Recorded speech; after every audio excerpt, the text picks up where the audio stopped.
നമ്മൾ നോക്കുന്നത് SCERT 8ാം ക്ലാസ്സിലെ സയൻസ് ചാപ്റ്റർ 1 അളവുകളും യൂണിറ്റുകളും. ടെസ്റ്റ് കംപ്ലീറ്റ് വായിച്ച് സമയം കളയുന്നില്ല. ഇമ്പോർട്ടൻ്റ് ആയിട്ടുള്ള പോയിന്റ് മാർക്ക് ചെയ്ത് വെച്ചിട്ടുണ്ട്, അതാണ് നോക്കുന്നത്. ഇൻസ്പെക്ടിംഗ് അസിസ്റ്റൻ്റ് എക്സാമിൻ്റെ സ്പെഷ്യൽ ടോപ്പിക്കായിട്ട് ബന്ധപ്പെട്ട പോയിന്റ്സ് ഇതിൽ വരുന്നുണ്ട്. എന്നാൽ നമുക്ക് ക്ലാസ്സിലേക്ക് കടന്നാലോ. ആദ്യത്തെ പോയിന്റ് നോക്കാം. അടിസ്ഥാന അളവുകളും വ്യുൽപ്പന്ന അളവുകളും. നീളം, മാസ്, സമയം, വൈദ്യുത പ്രവാഹ തീവ്രത, താപനില, പദാർത്ഥത്തിൻ്റെ അളവ്, പ്രകാശ തീവ്രത എന്നിവ അടിസ്ഥാന അളവുകൾ എന്നറിയപ്പെടുന്നു. പരസ്പരം ബന്ധമില്ലാതെ നിലനിൽക്കുന്നതും മറ്റളവുകൾ ഉപയോഗിച്ച് പ്രസ്താവിക്കാൻ കഴിയാത്തതുമായ അളവുകളാണ് അടിസ്ഥാന അളവുകൾ. അടിസ്ഥാന അളവുകൾ ഉപയോഗിച്ച് പ്രസ്താവിക്കാൻ കഴിയുന്ന അളവുകളാണ് വ്യുൽപ്പന്ന അളവുകൾ. Next point. ഭൗതിക അളവ് പ്രസ്താവിക്കാൻ അതിൻ്റെ മൂല്യം കാണിക്കുന്ന സംഖ്യയും യൂണിറ്റും ചേർത്ത് എഴുതണം. അതൊന്നുമില്ല, ഒരു എക്സാമ്പിളായിട്ട് പറയുകയാണെങ്കിൽ ഇപ്പം 15 കിലോഗ്രാം എന്നുള്ളത് 15 kg എന്ന് ചേർത്ത് എഴുതില്ലേ, അതാണ് ഉദ്ദേശിച്ചത്.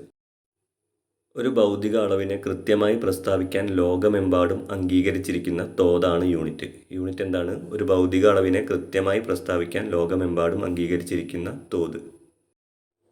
ഇന്ന് നീളം അളക്കാൻ ലോകത്തെല്ലായിടത്തും മീറ്റർ എന്ന യൂണിറ്റാണ് ഉപയോഗിക്കുന്നത്. ഇതുപോലെ മറ്റെല്ലാ ഭൗതിക അളവുകളും ലോകമെമ്പാടും അംഗീകരിച്ച യൂണിറ്റുകളുണ്ട്. ഇത് യൂണിറ്റുകളുടെ അന്താരാഷ്ട്ര പദ്ധതി, ഇൻ്റർനാഷണൽ സിസ്റ്റം ഓഫ് യൂണിറ്റ്സ് എന്നറിയപ്പെടുന്നു. ഇതിൻ്റെ ചുരുക്കെഴുത്താണ് SI യൂണിറ്റുകൾ. SI യൂണിറ്റുകൾ ഉപയോഗിക്കുമ്പോൾ ലോകത്തെല്ലാവർക്കും ഒരേ അളവ് തന്നെ ലഭിക്കുന്നു.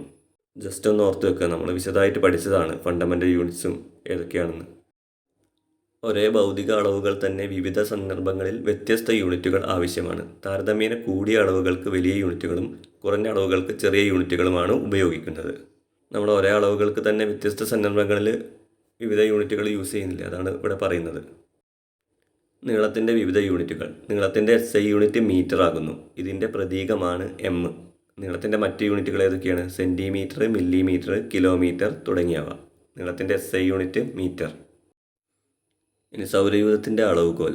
അസ്ട്രോണമിക്കൽ യൂണിറ്റ് എന്നത് ഭൂമിയിൽ നിന്ന് സൂര്യനിലേക്കുള്ള ശരാശരി ദൂരമാണ്. ഇത് ഏകദേശം 15 കോടി കിലോമീറ്ററാണ്. ഒരു വർഷം കൊണ്ട് പ്രകാശം ശൂന്യതയിലൂടെ സഞ്ചരിക്കുന്ന ദൂരമാണ് പ്രകാശവർഷം. ഒരു സെക്കൻഡിൽ ഏകദേശം 3 ലക്ഷം കിലോമീറ്റർ വേഗതയിലാണ് പ്രകാശം സഞ്ചരിക്കുന്നത്. അസ്ട്രോണമിക്കൽ യൂണിറ്റ് എന്നത് ഭൂമിയിൽ നിന്ന് സൂര്യനിലേക്കുള്ള ശരാശരി ദൂരം. ഇത് ഏകദേശം 15 കോടി കിലോമീറ്ററാണ്. പിന്നെ പ്രകാശവർഷം എന്ന് പറയുന്നത് ഒരു വർഷം കൊണ്ട് പ്രകാശം ശൂന്യതയിലൂടെ സഞ്ചരിക്കുന്ന ദൂരം.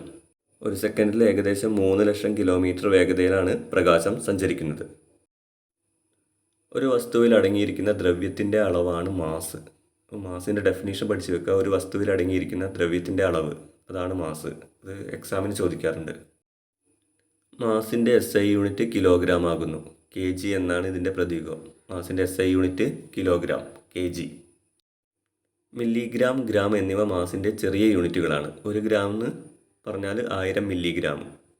ക്വിൻ്റൽ, ടണ്ണ് എന്നിവ മാസിൻ്റെ വലിയ യൂണിറ്റുകളാണ്.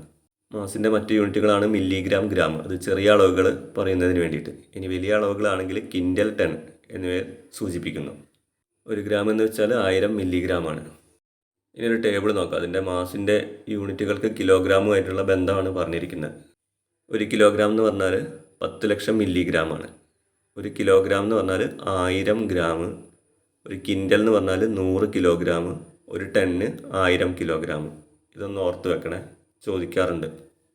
ഒന്നുകൂടി പറയാം. 1 കിലോഗ്രാം 10 ലക്ഷം milligram. 1 kilogram 1000 gram. 1 quintal 100 kilogram. 1 ton 1000 kilogram. അടുത്തത് വ്യാപ്തം. ഒരു വസ്തുവിന് സ്ഥിതി ചെയ്യാൻ ആവശ്യമായ സ്ഥലത്തിൻ്റെ അളവാണ് അതിൻ്റെ വ്യാപ്തം. വ്യാപ്തത്തിൻ്റെ SI യൂണിറ്റ് ക്യൂബിക് മീറ്റർ ആണ്. ഇത് m³ എന്ന പ്രതീകം ഉപയോഗിച്ച് സൂചിപ്പിക്കുന്നു. ഒരു വസ്തുവിന് സ്ഥിതി ചെയ്യാൻ ആവശ്യമായ സ്ഥലം വ്യാപ്തം. വ്യാപ്തത്തിൻ്റെ SI unit cubic metre, metre cube എന്ന പ്രതീകം ഉപയോഗിച്ച് സൂചിപ്പിക്കുന്നു. അടുത്തത് സാന്ദ്രത. യൂണിറ്റ് വ്യാപ്തം പദാർത്ഥത്തിൻ്റെ മാസിനെ സാന്ദ്രത എന്ന് പറയുന്നു. സാന്ദ്രത = മാസ് ബൈ വ്യാപ്തം. മാസ് ഡിവൈഡഡ് ബൈ വ്യാപ്തമാണ് സാന്ദ്രത. യൂണിറ്റ് വ്യാപ്തം പദാർത്ഥത്തിൻ്റെ മാസിനെയാണ് സാന്ദ്രത എന്ന് പറയുന്നത്. ഇനി അടുത്ത പോയിന്റ്, സമയത്തിൻ്റെ വിവിധ യൂണിറ്റുകൾ. സമയത്തിൻ്റെ SI യൂണിറ്റ് സെക്കൻഡാണ്. ഇതിൻ്റെ പ്രതീകം സ്മോൾ ലെറ്റർ S. സമയത്തിൻ്റെ SI യൂണിറ്റ് സെക്കൻഡ്, പ്രതീകം S. സാന്ദ്രതയായിട്ട് ബന്ധപ്പെട്ട ഒരു പോയിന്റ് കൂടി പറയുന്നുണ്ട്. വ്യാപ്തം തുല്യമായ വസ്തുക്കളിൽ മാസ് കൂടുതലുള്ള വസ്തുക്കളുടെ സാന്ദ്രത കൂടുതലായിരിക്കും. ഒരു പ്രത്യേക പദാർത്ഥത്തെ സംബന്ധിച്ചിടത്തോളം സാന്ദ്രത എന്നതൊരു സ്ഥിരസംഖ്യയാണ്. അതായത് തുല്യമായ വ്യാപ്തമുള്ള വസ്തുക്കളിൽ മാസ് കൂടുതലുള്ള വസ്തുക്കളുടെ സാന്ദ്രത കൂടുതലായിരിക്കും. ഇനി അടിസ്ഥാന യൂണിറ്റുകൾ, ഫണ്ടമെൻ്റൽ യൂണിറ്റ്സ്.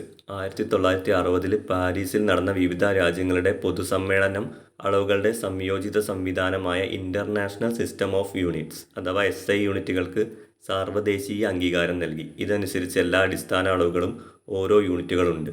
അടിസ്ഥാന അളവുകളുടെ യൂണിറ്റുകളാണ് അടിസ്ഥാന യൂണിറ്റുകൾ. ഇതൊക്കെ നമ്മൾ ക്ലാസ്സിൽ വിശദമായിട്ട് പഠിച്ചതാണ്. ആ ഇയറൊക്കെ നമ്മൾ മുന്നേ പഠിച്ചിട്ടുണ്ട്, 1960. അടിസ്ഥാന യൂണിറ്റുകളാണ് ഇതിൽ കാണിച്ചിരിക്കുന്നത്. 7 എണ്ണം ഉണ്ട് അടിസ്ഥാന യൂണിറ്റുകൾ.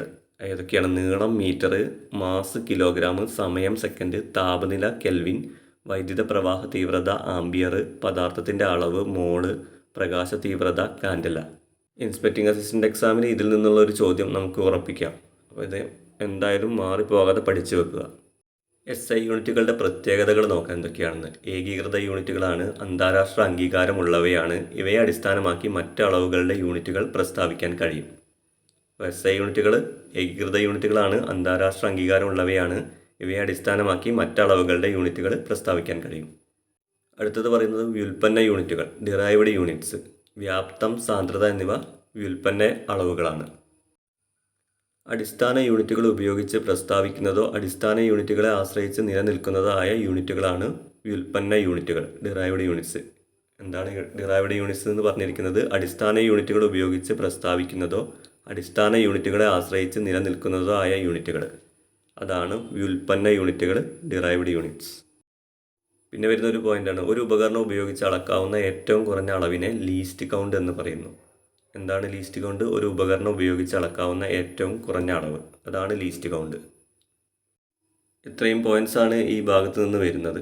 നമ്മുടെ ഈ ചാപ്റ്ററിലെ ഇമ്പോർട്ടൻ്റ് ആയിട്ടുള്ള പോയിൻറ്റ്സ് മാത്രമാണ് ഇവിടെ നോക്കിയത്. ഇൻസ്പെക്ടിംഗ് അസിസ്റ്റൻ്റ് എക്സാം എഴുതുന്നവർ ഈ ചാപ്റ്റർ കൂടി ഒന്ന് പഠിച്ചു വെക്കണം. ഒന്നുമില്ല, സിമ്പിളായിട്ടുള്ള കാര്യങ്ങളാണ് ഇതിൽ പറയുന്നത്. ക്ലാസ് ഇവിടെ അവസാനിപ്പിക്കുകയാണ്. Thank you.